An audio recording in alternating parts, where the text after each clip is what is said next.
നോറയുടെ വാപ്പയും ഉമ്മയും വന്നു പോയതിനു ശേഷം നോറ തുടങ്ങിയ കരച്ചിലാണ്. ഇതുവരെ ലൈവില് കരച്ചിൽ തീർന്നിട്ടില്ല. കരച്ചിലെന്ന് പറഞ്ഞു കഴിഞ്ഞാൽ എണ്ണിപ്പെറുക്കിയുള്ള കരച്ചിലാണ്. വാപ്പയും ഉമ്മയും വീട്ടിൽ വന്നിട്ട് എന്തൊക്കെ നോറയെ കുറിച്ച് പറഞ്ഞോ അതിനൊക്കെ വിപരീതമായിട്ട് കാര്യങ്ങൾ പറഞ്ഞുകൊണ്ടാണ് നോറ അവിടെ കരഞ്ഞുകൊണ്ടിരിക്കുന്നത്. നോറയുടെ ഭാഗത്ത് ഒരു തെറ്റുമില്ല, അവിടെ തെറ്റ് പറ്റിയത് മുഴുവൻ വാപ്പയ്ക്കും ഉമ്മയ്ക്കാണ് എന്നുള്ള രീതിയിലാണ് നോറ അവിടെ എണ്ണിപ്പെറുക്കി കരഞ്ഞുകൊണ്ടിരിക്കുന്നത്. അതിൽ നോറ ഒരു വാചകം പറഞ്ഞു. എന്തുകൊണ്ടോ എനിക്ക് ആ വാചകം ഒട്ടും ഇഷ്ടപ്പെട്ടില്ല.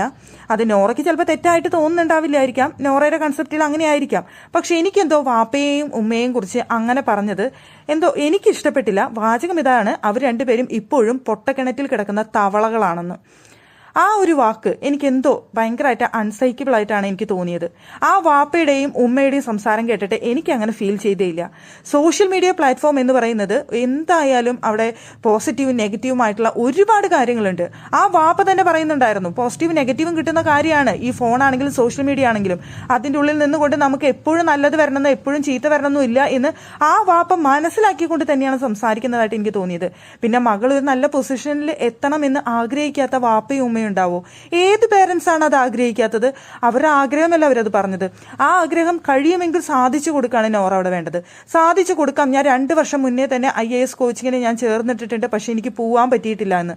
2 വർഷം മുന്നേ ചേർന്നിട്ട കോച്ചിങ്ങിന് 2 വർഷമായിട്ട് പോവാൻ പറ്റിയില്ല എന്ന് നോറ പറയുന്നത് എന്തുകൊണ്ടാണെന്ന് എനിക്കറിയില്ല. പിന്നെ അവരായിട്ട് അടിച്ചേൽപ്പിച്ച വിവാഹ ജീവിതത്തെക്കുറിച്ചും നോറ അവിടെ പറയുന്നുണ്ട്.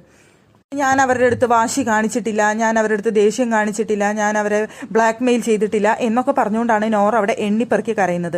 വാപ്പയും ഉമ്മയും അവിടെ വന്നത് ഇപ്പം നോറയ്ക്ക് വലിയൊരു ഭാരമായിട്ടാണ് എനിക്ക് തോന്നുന്നത്. അവർ പറഞ്ഞ കാര്യങ്ങൾ മുഴുവൻ തെറ്റാണെന്ന് വരുത്തി തീർക്കാൻ നോറ പെർഫെക്റ്റ് ആണ് എന്ന രീതിയിലാണ് നോറ അവിടെ സംസാരിച്ചുകൊണ്ടിരിക്കുന്നത്. ഇവിടെ വാപ്പയും ഉമ്മയും വന്നു പോയതിനു ശേഷം നോറ ഈ കരച്ചിൽ കാഴ്ചവെക്കേണ്ട ഒരു ആവശ്യകത ഉണ്ടെന്ന് എനിക്ക് തോന്നുന്നില്ല.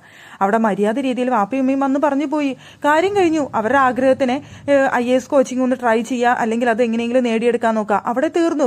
അവിടെ ഒരാളും നോറയെ കുറ്റം പറയാൻ വരില്ലായിരുന്നു. പക്ഷേ നോറയുടെ ഇപ്പോഴത്തെ എണ്ണിപ്പറക്കലും കരച്ചിലും കാണുന്ന സമയത്ത് എനിക്ക് നോറയോട് വല്ലാത്ത സഹതാപമാണ് തോന്നിപ്പോകുന്നത്.